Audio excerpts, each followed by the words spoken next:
உங்களுடைய ஃபவுண்டேஷன் உங்களை பத்தியும் உலகத்தை பத்தியும் வாழ்க்கையை பத்தியும் உங்களுடைய எனர்ஜெட்டிக் போஸ்டர், உங்களுடைய தன்மை ஸ்வீட்டா, ஃப்ரீயா, இனிமையா, உங்களையும் உங்களை சுத்தி இருக்குங்க அத்தனை பேரையும் ஒரு பேரானந்தத்தோடு, பெருங்கருணையோடு, பெரும் நட்போடு, பேரினிமையோடு உங்களையே பகிர்ந்துக்கிறதா மலர்ந்து போயிருக்கணுங்க.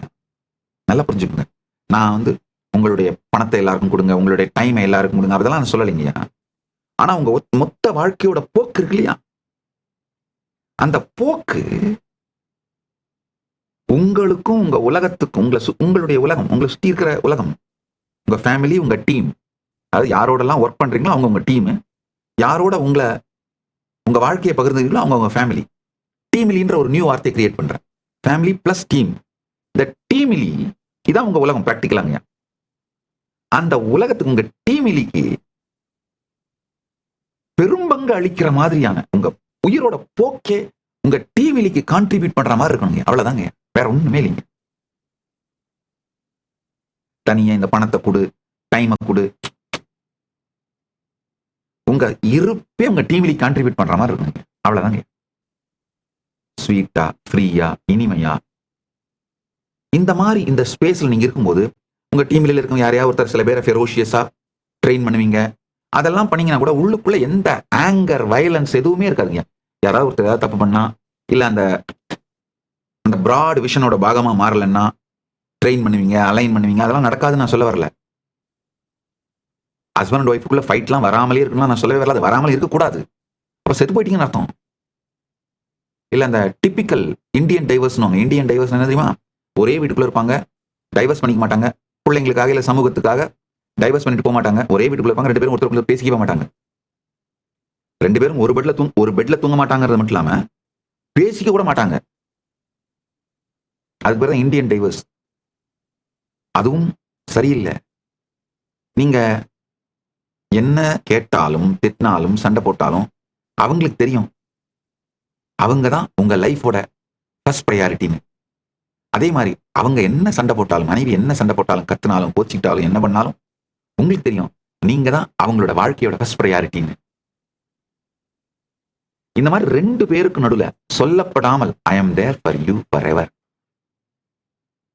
அப்படிங்கிற ஃபீலிங் இருக்கு பாருங்க. இதுதான் எனர்ஜெட்டிக் போஸ்டர் ரைட்டா இருக்கிறதுனால நடக்குங்க. அந்த மாதிரி தெரியும் என்ன கத்தினாலும் இஸ் தேர் ஃபார் மீப்பா. அவருக்கும் தெரியும் என்ன சொன்னாலும் she is there for me. இது மாதிரி உங்களை சுத்தி இருக்க எல்லாருக்குமே உங்களுடைய அடிப்படை தன்மையை பற்றி சந்தேகம் இல்லாத, உங்களுக்கும் உங்க சுத்தி இருக்கவங்க எல்லாருடைய அடிப்படை தன்மையை பற்றி சந்தேகம் இல்லாத இந்த இனிமையான தன்மை வாழ்க்கை சரியான எனர்ஜெட்டிக் போஸ்டரை உருவாக்கும் போது அமைஞ்சிருங்க. நான் இந்த வெளி உலகம், இந்த இகம் சார்ந்த உதாரணத்தை சொல்றேன், இன்னும் பரம் சார்ந்த உதாரணங்களையும் சொல்றேன். நல்லா புரிச்சுக்கோங்க. இன்னும் சில உதாரணங்கள், இதெல்லாம் இந்த உதாரணங்களை எல்லாம் புரிஞ்சுக்கிட்டீங்கன்னா எனர்ஜெட்டிக் போஸ்டர் தன்மை அப்படின்னு நான் என்ன சொல்ல வரேன்னு புரிஞ்சிடும் உங்களுக்கு. அப்ப தெரியும் நீங்க ஒரு குவாண்டம் ஃபீல்டுங்க. ஒரு வினாடியில் நீங்கள் சொல்லுகிற வார்த்தையோ, நீங்கள் எடுக்கிற ஒரு முடிவோ அல்லது ஒரு செயலோ நீங்கள் அல்ல. இவைகளெல்லாம் பொங்கி பெருகுகின்ற தன்மை குவாண்டம் ஃபீல்டு. நீங்க உங்களுடைய குவாண்டம் ஃபீல்டு நல்ல தன்மையாக, உங்க எனர்ஜெட்டிக் போஸ்டர் இனிமையானதாக, இனிமையே படிவனாங்கயா. உங்களை சுத்தி இருக்கவங்க நீங்க திட்டும் போது கூட அவங்களுக்கு தெரியும் அவர்களுடைய நன்மை, அவர்கள் மீது நீங்கள் வைத்திருக்கும் நேர்மையான காதலில் இருந்துதான் இந்த கண்டிப்பு கூட பிறக்கிறதுன்னு அவங்களுக்கு தெரியுங்கய்யா. சில நேரத்துல கைலாசத்துல யாரையாவது ஏதாவது ஒரு விஷயத்துக்காக கண்டிச்சுட்டேன்னா அப்புறமா கூப்பிட்டு ரொம்ப திட்டேனாமா, கவலைப்படாது, இல்ல நீங்க வேற சாமி, நீங்க திட்டும்போது கூட ரொம்ப கியூட்டா இருக்கீங்க, விடுங்க சாமி, நான் அதை ரசிச்சுட்டு இருந்தேன். நாம கண்டிப்பது கூட அவர்கள் மீது இருக்கும் நேர்மையான அன்பும் இனிமையான உணர்வும் நட்பும் அதை அடிப்படையாக வைத்து அந்த தன்மையிலிருந்து இயங்குவதுங்கிறதுனால யாருடைய உயிரையும் காயப்படுத்த மாட்டீர். Fundamental cognitions of your life, உங்களுடைய வாழ்க்கையின் அடிப்படை தெளிவுகள், core cognitions of your life, உங்க லைஃபோட வேல்யூஸ்னு சிலது இருக்கும், அவை அதுதான் உங்களுடைய எனர்ஜெட்டிக் போஸ்டர். நீங்க காம்ப்ரமைஸே பண்ணிக்க மாட்டீங்க.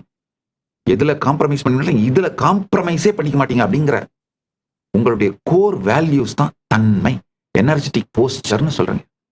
அந்த எனர்ஜெட்டிக் போஸ்டரை உச்சமானதாக, அல்டிமேட்டானதாக, கான்சியஸா நம்ம பில்ட் பண்ணிட முடியும். பண்ணிட்டோம்னாலே முடிஞ்சதுங்க வாழ்க்கை. எஸ்பெஷலி இன்றைய உலகம்யா overcrowded civilisation, modern civilisation, overcrowded civilisation. நல்லா புரிஞ்சுக்கோங்க. நான் பஸ் ஸ்டாண்டுக்கு போனீங்கன்னா கிரௌடா இருக்கு, ரேஷன் கடைக்கு போனீங்கன்னா கிரௌடா இருக்கு, கோயிலுக்கு போனாலும் கிரௌடா இருக்கு, எங்க போனாலும் கிரௌடா இருக்கு, லாங் கியூஸா இருக்கு, ஹோட்டலுக்கு போனா கிரௌடா இருக்கு, எங்க அன்னதானம் பண்ற இடத்துக்கு போனா கிரௌடா இருக்கு. அந்த கிரௌட பத்தி பேசலைங்கயா. நல்லா புரிஞ்சுக்கோங்க. நீங்க தனியா ரூம்ல உட்கார்ந்துருந்தீங்களா, அந்த செல்போனை நோண்டிக்கிட்டே இருக்கும்போது பாருங்க எவ்வளவு இன்ஃபர்மேஷன்ஸால நீங்க தாக்கப்படுறீங்க. Bombarded with informations. எத்தனை பேரு உங்க அட்டென்ஷனை டிமாண்ட் பண்றாங்க, நீங்க எத்தனை பேர்கிட்ட அவங்க அட்டென்ஷனை டிமாண்ட் பண்றீங்க. இதுதான் நான் ஓவர் கிரௌடட் சிவிலைசேஷன் சொல்றேங்கயா. நம்ம எல்லாம் நினைச்சிட்டு இருக்கோம், எலைட்டு நான் கோயிலுக்கு போனாலுமே இந்த ஸ்பெஷல் தரிசனம் டிக்கெட் வாங்கிட்டு அங்க அப்படிதான் போய் பார்த்துட்டு வருவேன். பெரிய ஸ்டார் ஹோட்டல்ல தான் போய் சாப்பிடுவேன். இந்த ஓவர் கிரௌடட் பிளேஸ்ல நமக்கு அலர்ஜி, நம்ம அங்க போகவே மாட்டோம். அதனால ஓவர் கிரௌடட் சிவிலைசேஷனுக்கு எங்களுக்கு சம்பந்தம் இல்லை, கிடையாது. நான் அந்த ஓவர் கிரௌடட் சிவிலைசேஷனை பத்தி பேசல. உங்களுடைய இன்னர் டயலாக், எமோஷனல் பேஸ்ல உங்க மனம் எப்படி ஓவர் கிரௌடடா இருக்குன்னு பாருங்க. அதாவது தொடர்ந்து எத்தனை ஆயிரம் பேர் இன்ஃபர்மேஷன்ஸை பம்பார்ட் பண்ணி உங்க அட்டென்ஷனை டிமாண்ட் பண்றாங்கன்னு பாருங்க. நீங்க உங்களை எஸ்டாப்ளிஷ் பண்ணிக்கிறதுக்காக எத்தனை ஆயிரம் பேருடைய அட்டென்ஷனை டிமாண்ட் பண்றீங்கன்னு பாருங்க. இதைத்தான் நான் ஓவர் கிரௌடட் சிவிலைசேஷன் சொல்றேன். ஒரு ப்ராடக்டை உருவாக்கி வித்து லைஃப நடத்துற ஒரு வியாபாரியா இருந்தாலும் சரி, இல்ல ஒரு சர்வீஸ் ஆஃபர் பண்ணி, இந்த ஹோட்டல்ஸ் சர்வீசஸ் ஆஃபர் பண்ணி அது மூலமா வாழ்க்கையை நடத்துற நபர்களா இருந்தாலும் சரி, இல்ல ஒரு ஐடியாலஜி, ஒரு கொள்கை, அதை ஆஃபர் பண்ணி இந்த கட்சி நடத்துறவங்க, இல்ல சமூக இயக்கங்கள் நடத்துறவங்க, ஜாதி இயக்கங்கள் நடத்துறவங்க, அது ஐடியாலஜிய மக்களுக்கு செல் பண்ணி அது மூலமா தங்களுடைய வாழ்க்கையோட நோக்கமா அதை வச்சுட்டு இருக்கவங்க, இந்த எல்லாருமே பாருங்க, இல்ல தங்களையே பிராண்டா மாத்தி செல் பண்ற ஆர்டிஸ்டுங்க, dancers, musicians, cinema artist, TV serial artist, இப்ப யூடியூப்ல கான்டென்ட் போடுற இன்ஃபுளுசர்ஸ், அவங்க தங்களையே ஒரு பிராண்டா மாத்தி செல் பண்றாங்க.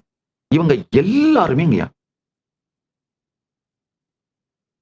பேசிக்கா உங்க அட்டென்ஷனை கிராப் பண்றதுக்காக முழு நேரம் வேலை செய்யறாங்க. அதே மாதிரி நீங்களும் மத்தவங்க அட்டென்ஷனை கிராப் பண்றதுக்காக முழு நேரம் வேலை செய்யறீங்க. இந்த அட்டென்ஷன் கிராபிங் ஹியூமன் பீயிங்ஸோட நம்பர் அதிகமானதுனால, அந்த அட்டென்ஷன் கிராபிங்கான மெக்கானிசம்ஸ், பாசிபிலிட்டிஸ் அதிகமானதுனால, மொத்த உலகமுமே உங்க செல்போனுக்குள்ள வந்ததுனால, நாம எல்லாரும் கிரௌடுக்குள்ளேயே ஒரு தரம் கூட வாக் பண்ணலனாலும் ஓவர் கிரௌடட் சிவிலைசேஷனுக்குள்ளதான் இருக்கும். அதை முதல்ல புரிஞ்சுக்கோங்க. இல்ல சாமி, நான் திருப்பதிக்கே போனா கூட இந்த ஸ்பெஷல் தர்ஷன் டிக்கெட்ல போயிட்டு யாருமே என் மேல படாம போய் பெருமாளை பார்த்துட்டு வந்துருவேன். சாப்பிட போனா கூட 5 ஸ்டார் ஹோட்டல்ல போய் டேபிள் ரிசர்வ் பண்ணி அப்படியே போய் உட்காந்து சாப்பிட்டு வந்துருவேன். தங்கறதுக்கு போனாலும் ரிசார்ட்ல புக் பண்ணிட்டு அப்படியே போய் தங்கிட்டு வந்துருவேன். என் லைஃப்ல ஓவர் கிரௌட நான் பார்த்ததே இல்லை சாமி. கிரௌடு நமக்கு அலர்ஜி சாமி. அப்படி இருந்தீங்கன்னா கூட செல்போனோடு சேர்ந்த வாழ்க்கை எப்போ பல பேர் உங்க அட்டென்ஷனை கிராப் பண்ற ஈகோசிஸ்டத்துல, இல்ல நீங்க பல பேருடைய அட்டென்ஷனை கிராப் பண்ண வேண்டிய அவசியம் இருக்கிற இந்த ஈகோசிஸ்டத்துல வாழறீங்களோ அப்பவே நீங்க ஓவர் கிரவுடட் சிவிலைசேஷனோட பாகமா தான் இருக்கீங்கயா. நம்ம எல்லாரும் அதிக நேரம் வாழற சிட்டி எது தெரியுமா? மும்பை, சென்னை, பெங்களூர் கிடையாது. Internet. At any given time உலகத்தோட எந்த வினாடியிலும் 3 பில்லியன் பீப்புள், அதிகபட்சமா 3 பில்லியன், குறைந்தபட்சமா 2.6 பில்லியன் பீப்புள் வாழுகின்ற சிட்டி இன்டர்நெட். நம்ம எல்லாருமே மனதளவிலே, உணர்வளவிலே இந்த ஓவர் கிரவுடட் சிட்டியான இன்டர்நெட்ல தான் வாழ்ந்துட்டு இருக்கோம். டிவி, இன்டர்நெட், சோசியல் மீடியா இதெல்லாம் சேர்ந்து சொல்றேன். அதனால உங்களுடைய எனர்ஜெட்டிக் போஸ்டர் ரொம்ப ரொம்ப ரொம்ப முக்கியங்க. இந்த ஓவர் கிரவுடட் சிவிலைசேஷன்ல constant irritation, resistance, anger, violence எல்லாம் ஒரு துளி உங்களுக்குள்ள இருந்தாலும் அது தொடர்ந்து சீண்டப்பட்டு சீண்டப்பட்டு சீண்டப்பட்டுங்க.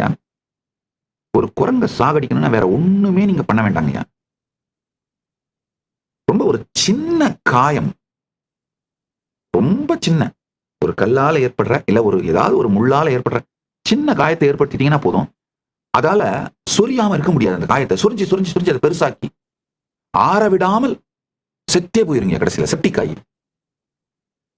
அது மாதிரிதான் ஒரு சின்ன காயத்தை ஏற்படுத்துகின்ற தன்மையை உங்களுக்குள்ள விட்டீங்கன்னா கூட இந்த ஓவர் கிரவுடட் சிவிலைசேஷன்றதுனால சுரிஞ்சி சுரிஞ்சி சுரிஞ்சி சுரிஞ்சி சுரிஞ்சி